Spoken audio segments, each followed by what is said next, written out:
Ohio. I've never been here in my life. It's very cute. I enjoyed this place. Had a nice day. I went to the Giant Eagle.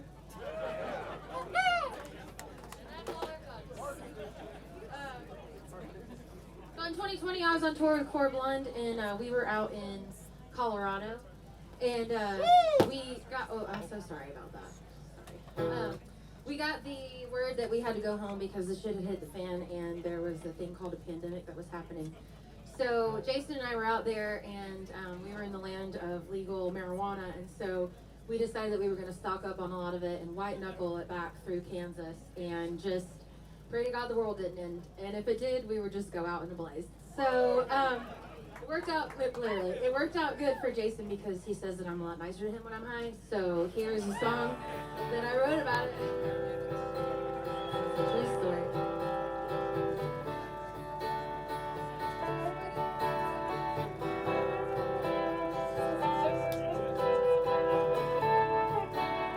Sorry that I woke up on the wrong side of the bed. There's a million tiny monsters running circles in my head. Maybe that's why I treat you so bad. Or maybe it's my Scorpio rising. I keep saying crazy shit I can't take back. Guess I need some help to relax. Well, you know I'm only nice when I'm high. I thought I'd be a pretty fun time. A perfect incarnation of the girly dreams turned out to be a frozen erotic ice cream. Maybe it's not a thriller, hanging out with a buzzkill. I never meant to ruin your night. I know I'm only nice when I'm high.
Houston. I moved to Nashville 5 years ago, and the first thing that we realized when we got there is that it is true that generally everyone is really, really fucking good at playing music in Nashville.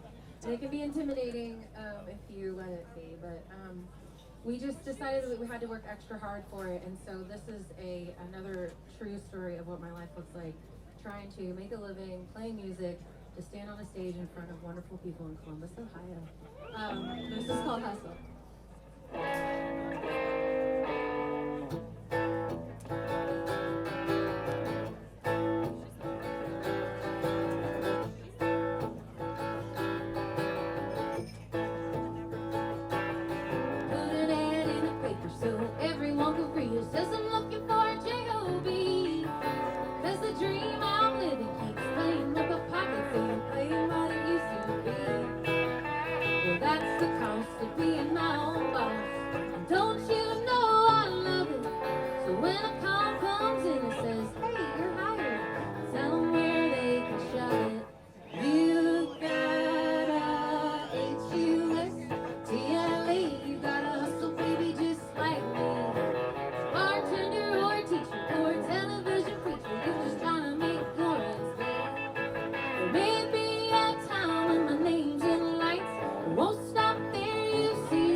Drink anything last night, so here we are. Making up for it tonight. She says that every night. So I grew up in Atlanta. Hey, woo, is that Sheila? Oh my God. Okay, wait. Sheila from Atlanta? Sheila and I lived together in Newcastle, England when we were 19 years old. We studied abroad there together. Sheila, I cannot see you at all, but I hear your voice back there. Sheila was at the first show that I ever played, ever in my life. And so it's really special you're here. I don't know if you're there or maybe over there. I feel like I'm blind. But anyway, Sheila, this is for you. So I grew up in Atlanta, and I spent a lot of time in Alabama. I don't know if you guys have ever been there before, but it's lovely. There's very good parts of it, and one of the sounds like a backhanded compliment. But seriously though, I spent a lot of time there with my grandparents, and so this is a song about them, and it's really special. I was always a weird kid who preferred to play alone, so I loved to spend the summer at my grandparents' second home. It was just across the state line, out on 20 West, to a town of 300, 350 beds. We get there on a Friday and stay a few weeks, have to dust off all the furniture and shake out all the sheets.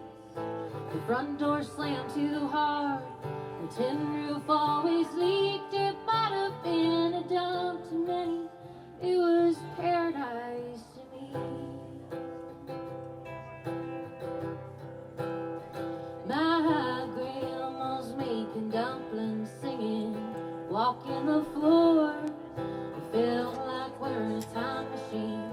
It was 1994. No telephone, no TV, grabbing water from the well. It might have been 1800, far as anyone could tell. At night we'd hear the Braves game on the AM radio. They were gonna win the pennant, I just knew it in my soul. We had Maddox, Smoltz, and Glavine, our pitching can't be beat. And I would cheer on David Justice from the edge of my seat. There's a place in my heart for Alabama that belongs to no one but me. And you might act like we're a joke, but that's my family down the road. You can't see what I can see. Somewhere in my favorite memory.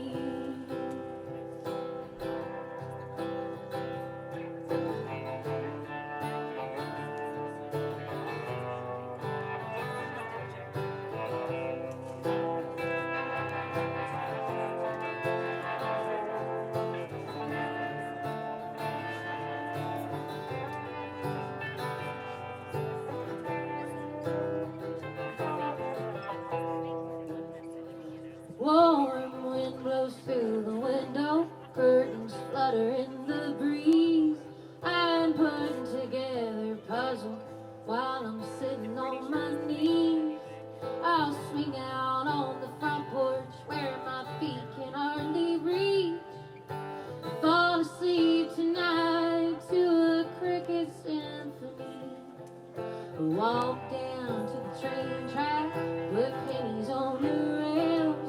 Spend the afternoon with Grandpa, trying to find out where they fell. See that copper glitter like 100 shining suns, and walk back hand in hand when our treasure hunt is done. And there's a place in my heart for Alabama that belongs to no one but me.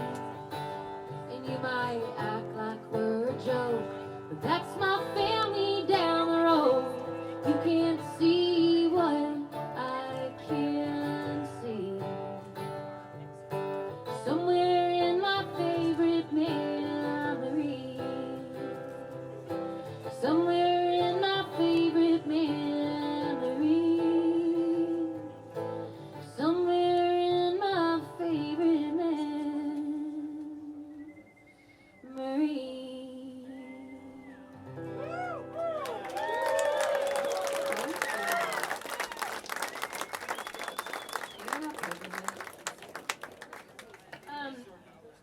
This next song is about my mom. My mom and I are very close, and I always knew that she was cool when I was younger, but I didn't ever want to tell her that because I was just a real shithead.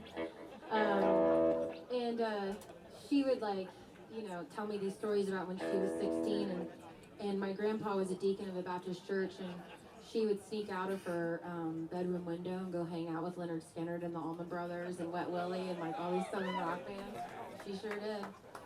And she was just, she was super fun and beautiful and just really cool when she was 16. And when I was 16, I was dressed up like Harry Potter, waiting outside of a Barnes and Noble for a new book to get out at midnight. So she raised enough hell for both of us. Trust me, I didn't have to do any of that. So this is her song, and it's called Vicky Lynn.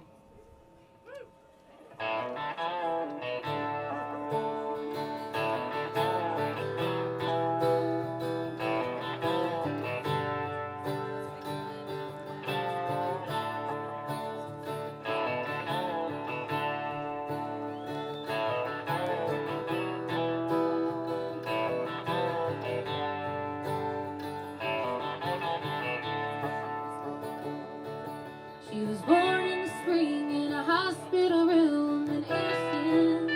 Her parents named her Vicky Lynn, but they didn't know why.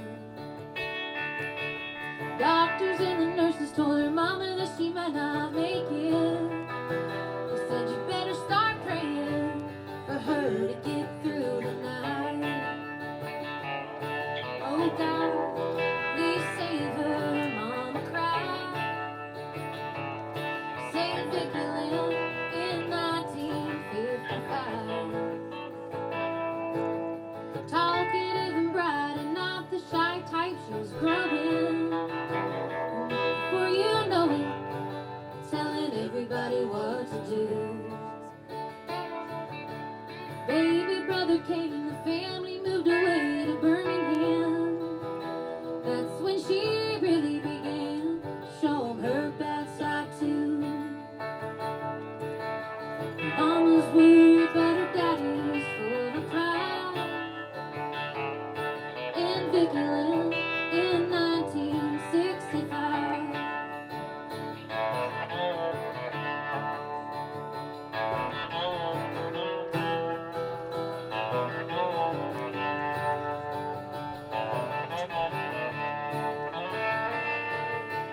Senior year, long hair behind her ears, she's glowing. And though she didn't know it, the boys all loved her too. Beatles and the Stones, hail, hail, rock and roll, she's a rebel. Daddy said she'd go to hell, and he tried to burn her records too. Well, have you ever seen a more beautiful girl alive than Vicky Lynn in 1975?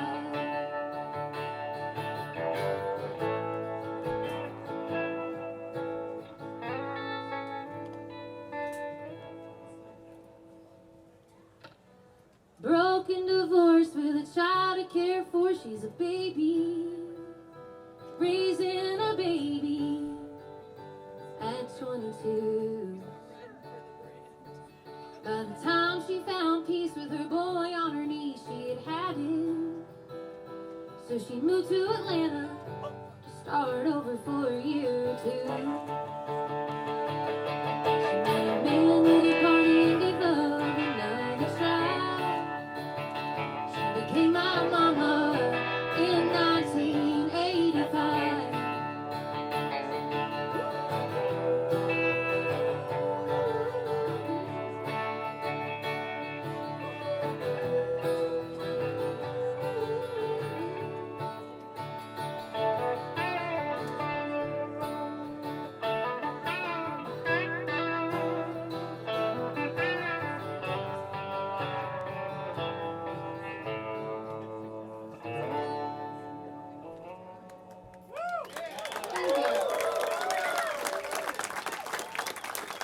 Great job. You did awesome.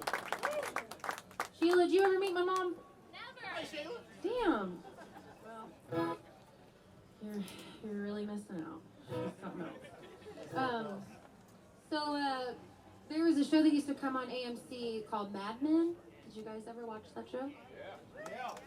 So, if you've never watched it, it's this show about this guy named Don Draper, and he's an ad executive off of Madison Avenue in the 60s. And he's very, very good at what he does, but he makes very questionable life choices and is either loved or hated, mainly hated by a lot of people, like his children and his wife and all this other kind of stuff. But anyway, so this one day he gets into the elevator with this guy that he's hired to work in the art department, and it's just the two of them. And the elevator doors close, and the kid looks over at Don, and he says, "Don, I think you're such an asshole." And Don looks over at the kid, and he goes, "I don't think about you at all." And he walked out of the door. Yes! Oh, it was amazing. And so I tucked it away in my brain, and then I started thinking about how, like, now everyone has a platform where they can tell you their opinion about you, whether you give a shit about it or not. And, thank you. I'll take a positive opinion. Good, my friends. So, anyway, so basically, if you respond to them, then they get your power. And if you don't, and you just walk away and maybe give them one of these behind their back or whatever, then they, they don't win, you do. So this is a song called I Don't Think About You at All. And it goes out to my haters.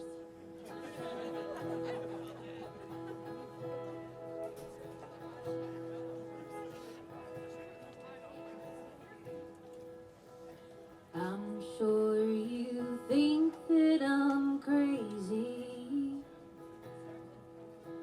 I dance to different drums,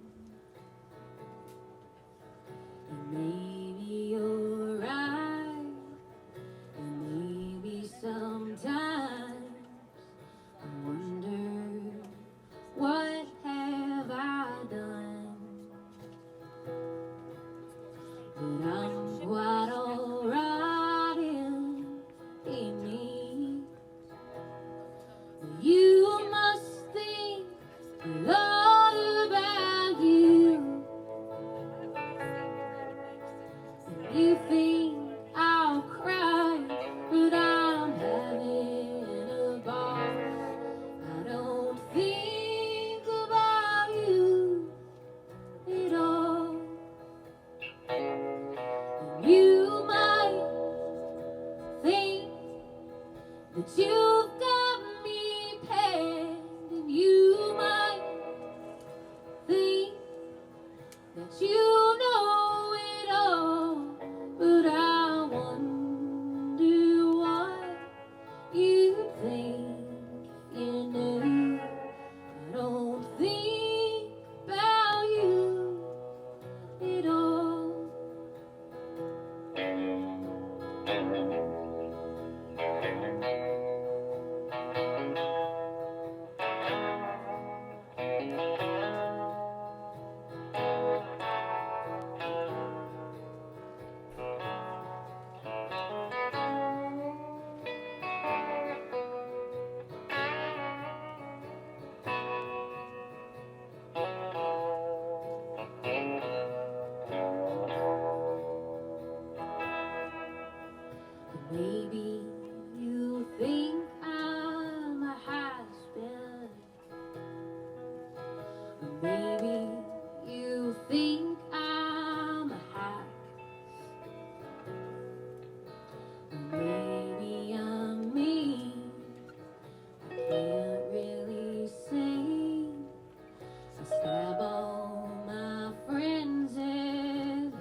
like in between Chattanooga, or sorry, it's in Chattanooga. Chattanooga is in between Atlanta, where I'm from, and Nashville, where I live. And Chattanooga's right in the middle. And there's a lake that surrounds Chattanooga called Lake Nickajack. And you have to cross over it every single time you go between the two places. And one time we had just gotten back from Chattanooga, and Jason went out with his buddy to go get a drink. And his friend said, "Oh yeah, you guys just came through Chattanooga. That's cool. That's where all my family lives. Everybody except for my grandma. She's been missing for 10 years." And Jason was like, "What?" And he said, "Yeah, my grandparents it was their 50th wedding anniversary. They had been fighting a lot. They decided we're going to go camp at Lake Nickajack and kind of squash it. But Grandma never came back from the camping trip, and Grandpa got married 6 months later."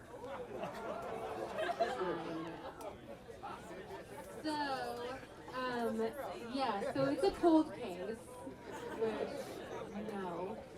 I know what happened to Grandma. I watch a lot of Dateline and a lot of Law and Order, and I'm pretty much a detective. And so,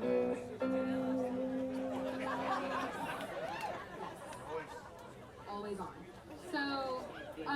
So basically Jason comes home and he's like, "Yeah, this is really crazy. Listen to Brian's grandma story." And so he tells me, and he's like, "We should write a song about it." And being from the Appalachia area, you know, there's a lot of like murder ballads and they're in a minor key, and you know, and it's like, "Grandma's haunting your dead husband's wife," and you know, and it's just like a long thing.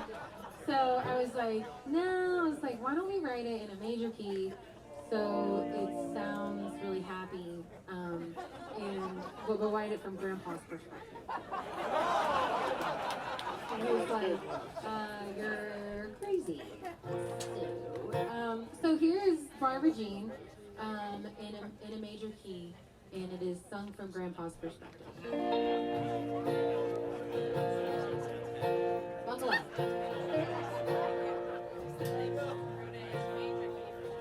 Barbara Jean, you're so pretty, but even prettier still today.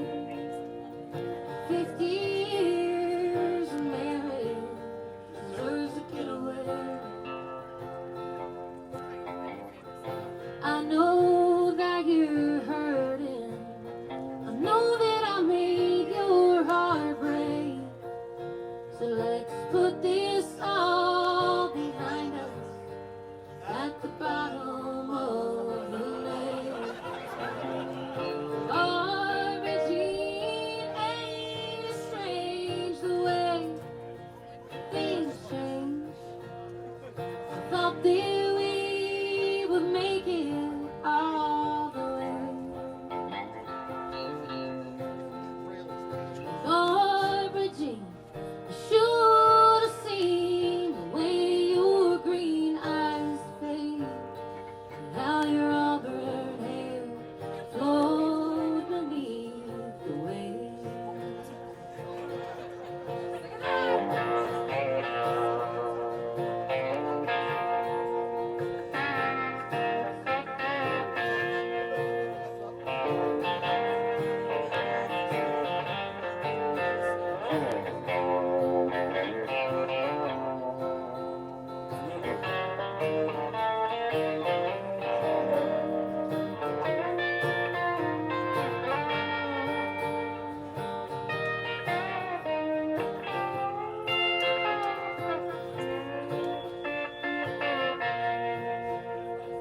Barbara Jean, you always like to come here in the fall. You always dreamed of staying and never going home at all. I can tell you all my secrets, but I can make that wish come true. And what you don't know won't hurt you, and now it won't hurt me too. Barbara Jean, ain't it strange the way that things change? I thought that we would make it all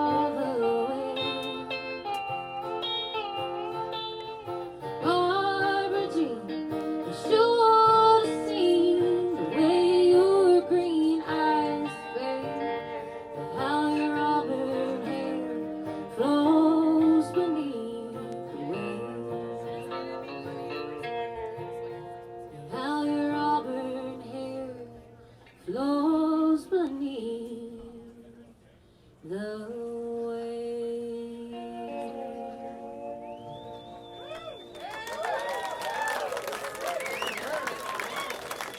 Guys, should probably stop listening. Should probably stop listening to Cold Case Files while I'm asleep.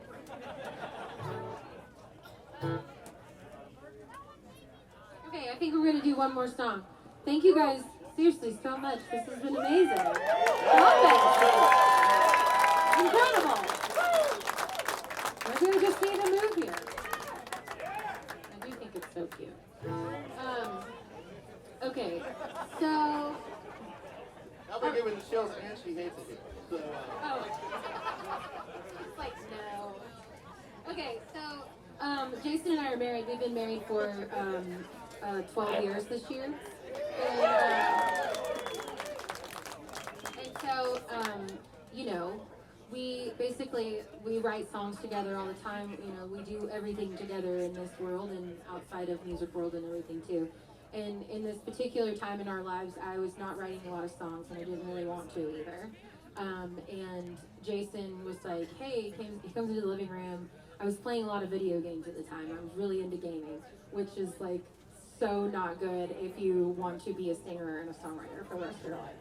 So he comes into the living room and he's like, hey, like, why don't you put down the controller and like try and write something? And I didn't like his attitude. And so I kind of like looked at him and then he left. And so I sent him this next song in a voice memo. And I said, here's your song, asshole. And this is what it was. So, Wedded Bliss.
There's times I'm head of the pack.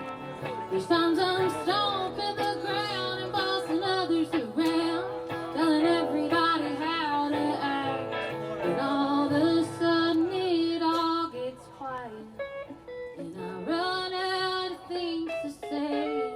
But if you can do it best, then be my guest, and I'll step out of your way. Here's your song, I hope you like it. I hope you scream it from the start.